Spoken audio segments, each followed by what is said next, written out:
24 ধ্বংস হয়ে যাক, এটা তো ধ্বংস করার সুযোগ নাই। যেমন আমরা 5ই আগস্টে, গত বছরে 5ই আগস্টের পরে 71 মুক্তিযুদ্ধ নিয়ে এমন সব বয়ান দেখেছি, তাতে মনেই হয়েছে তারা 71কে মেলাইন করতে চান, 71কে মাইনাস করে দিয়ে জুলাইকে আপহোল্ড করতে চান। এটা তো অ্যাবসার্ড আইডিয়া, এটা সম্ভব না। 71 হচ্ছে বাংলাদেশের মানুষের অস্তিত্বের জায়গা। আপনি কোনোভাবেই কোনো বুলেট দিয়ে, কোনো কামান দিয়ে বাংলাদেশের যদি সমস্ত রাজনৈতিক দল মিলেও যদি সিদ্ধান্ত না 71কে মুছে ফেলবে, এটা সম্ভব বলেন? একইভাবে জুলাইকেও আপনি মুছে ফেলতে পারবেন না, জুলাইয়ের অভ্যুত্থানকেও আপনি মেলাইন করতে পারবেন না। এখন যেটা হয়, যারা অভ্যুত্থানে, জুলাই অভ্যুত্থানে যাদের পতন হয়েছে, যারা ক্ষমতাচ্যুত হয়েছে, তারা তো চাইবেই যে এই জুলাইয়ের অভ্যুত্থানটা বিতর্কিত হোক। এই জুলাই অভ্যুত্থানে যারা সামনের সারিতে ছিলেন তারা ট্রাভেলে পড়ুন, এই অভ্যুত্থানের মধ্য দিয়ে যে সরকারটি এসেছে তারা ব্যর্থ হোক, এটা তারা চাইবেন, এটা তাদের রাজনৈতিক স্ট্যান্ড। কিন্তু তারা চাইলে এটা হয়ে যাবে?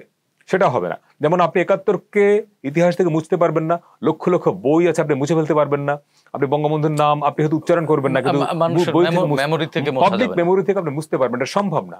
আপনি 100 বছর চেষ্টা করলে এটা পারবেন না। একইভাবে জুলাইকে মুছে ফেলারও সুযোগ নাই।